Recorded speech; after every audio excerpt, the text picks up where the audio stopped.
my people, how una dey? Thank you all for tuning in into this our channel. Good morning, good afternoon, good evening, depends on the location where you dey watch us from.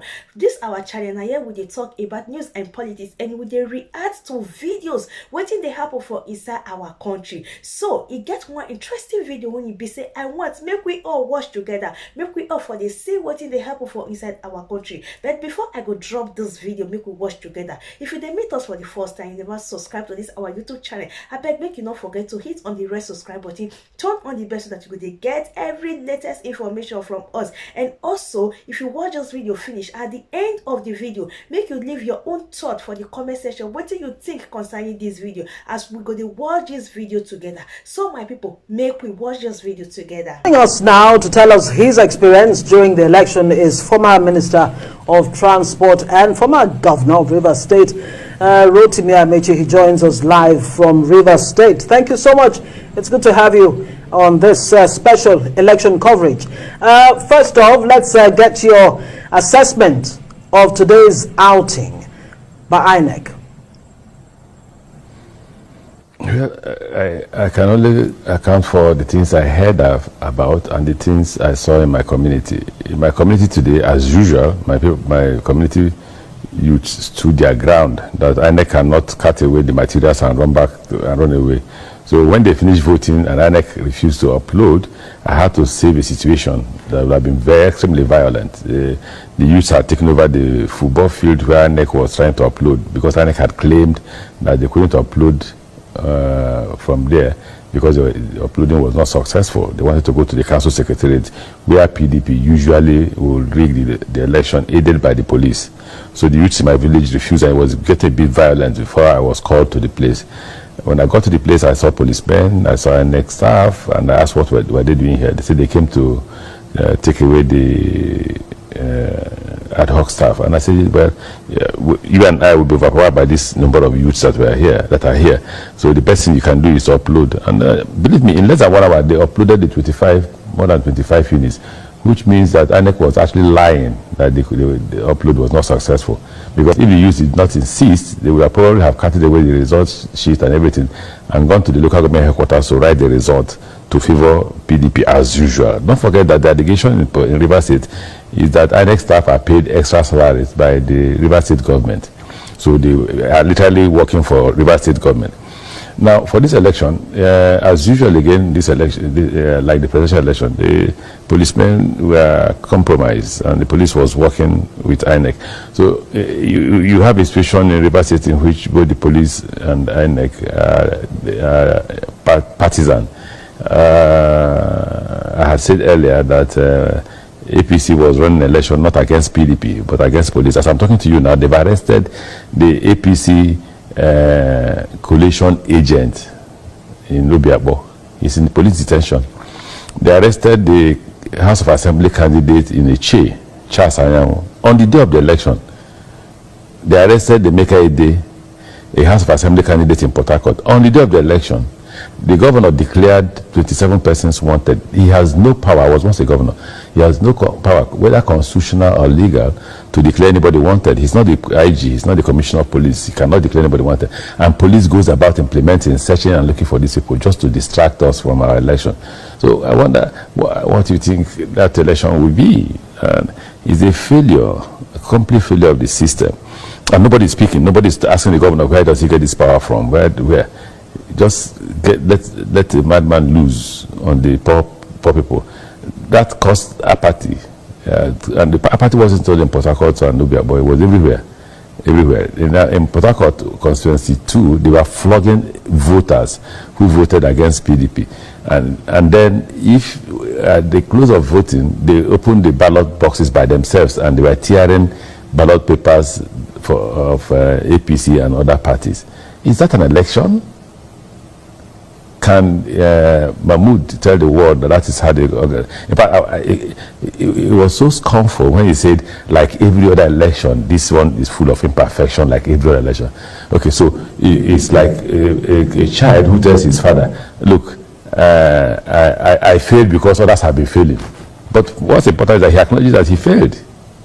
Let me comment here because, Mr. Amici, a good thing that you said no one is acting, but again, you're speaking, which is a good thing. But again, quite frankly, you know, these are weighty allegations. These are known faces, known institutions like the police and INEC. And if you say they are complicit, do we have enough, or do you have enough evidence that will help the country in pursuing this so that this is arrested and justice is done? You know, just because I addressed the press earlier, a lot of people have said, you know, you're a member of APC, you don't need to speak the way you just spoke and all that and all that. I'm trying not to say a lot of things. I don't forget I served in this government, and I know quite a lot as somebody who has served in this government. And I'm trying hard not to let the world know everything that's been going on. But if you ask for evidence, I just mentioned names. A member of House of Reps running for a second term, a day to the election, they say others from Abuja, he was arrested, detained. Till today, we have not been able to get bail for him. A day to the election of the House of Reps. What other evidence are you looking for? On the day of election, 3 members of APC who are contesting were arrested. What other evidence are you looking for? No, just say what evidence you're looking for. He said there are weighty allegations. Okay, allegation number 1. Charles Anyan was arrested. True or false? He was arrested. Emeka Ede was arrested on the day of election today. True or false? They are candidates of APC for House of Assembly. The coalition agent for the governorship candidate was arrested 1 hour ago at Tobiabo, because that's where they rig election. We personally told him to go and stay there, ensure that only the results that were collated from the units are allowed to be tabulated. And he's been taken to the police station at Okoro Nordo police station. So Suleiman, can you tell me what you mean by weighty evidence?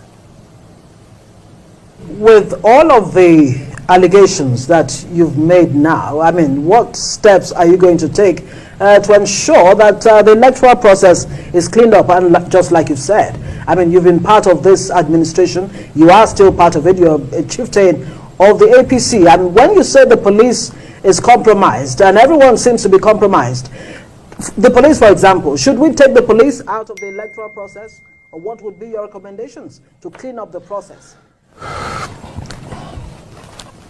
Do I look like the president? There are limits. For Christ's sake, even if I was in the government, I was Minister for Transport. Assess me by what I did as Minister for Transport. I couldn't have been part of the process that would have appointed Mahmood. I opposed that appointment because of capacity. We had written to INEC. This INEC staff in Rivers State are paid every month from resident electoral commissioner down salaries every month, and we wrote, and INEC did not deny that. So what else do you want me to do? The laws are there. Those to enforce the laws are the police, and if they are not enforcing the laws, what do you want me to do? Run to the front of the train and die? In fact, people are, and I'm wondering why I actually spoke, because I've actually given up. Because I've given up. Sorry to butt in here. Nigerians want to know why you opposed. If you say you oppose the appointment of the INEC chair at that point in time, there must be a reason or reasons why you did that. I said capacity. I've already answered the Suleiman. I said capacity. And I wasn't wrong. Suleiman, was election free and fair? I like to stop talking because I've been advised by some of my friends that I should continue to keep the dignified silence after I'm a member of APC. A dignified silence for a statesman like yourself, I mean, you have earned that. You know, for Nigeria, how would it, you know, pay Nigeria if people like you, you know, decide to keep silent when you have from a vantage point to see the wrongs in the system, and you have the opportunity to help fix those challenges? Why are you shying away from that? Because you and I have had this conversation before. You and I have had this conversation in private, and you try to persuade me not to keep silence, and my lawyer continues to say I should keep silence, and I've been keeping silence. The reason is simple. even the Nigerians you want to speak on their behalf, do they care? Do the society care about the fact that these are things you're saying, that things are wrong? When I was a governor, I spoke in the Freedom Park in Lagos, and I said, the reason why all of us, I included myself, the reason why the elite steal in Nigeria is because the public, the poor man has refused to stone them, or stone us. I said that at the Freedom Park, right? So what do you want me to say? What's new? Do you want me to say that I've not said before? I asked you this question when we had this conversation privately. I just came out. I didn't want to speak. My position was, go back to school, continue to face your academics and all that. I'm in law school, continue to focus on that and ignore what's going on. But I came out because how can you stay in Port Harcourt and one young man will just sit down, write names of people to be arrested, and the police goes to arrest? No crime. There has to be a crime for you to arrest somebody.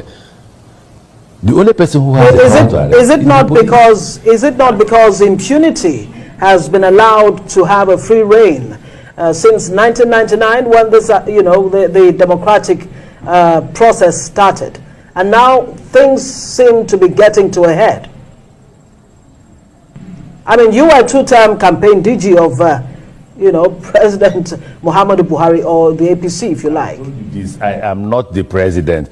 I am not the president. Only the president can call the IG to question. Only the president can say, for Christ's sake, what's going on in Port Harcourt? What's going on all over the country? Why are the police compromised? Many is not hiding it.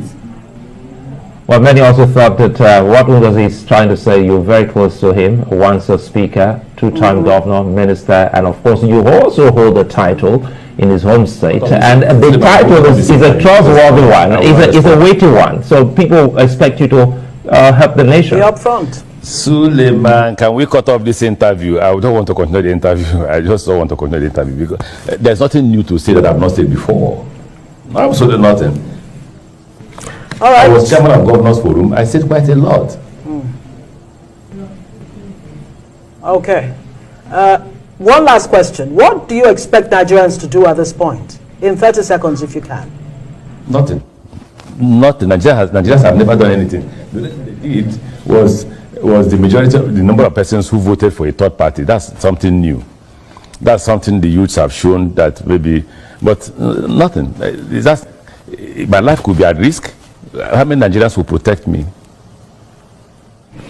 Yeah. Trying to assassinate me, and I refuse to talk to the public. All right, we'll have to leave it there. Rotimi Amechi, former Minister of Transportation, Nigeria. Thank you very much for joining us on this special coverage.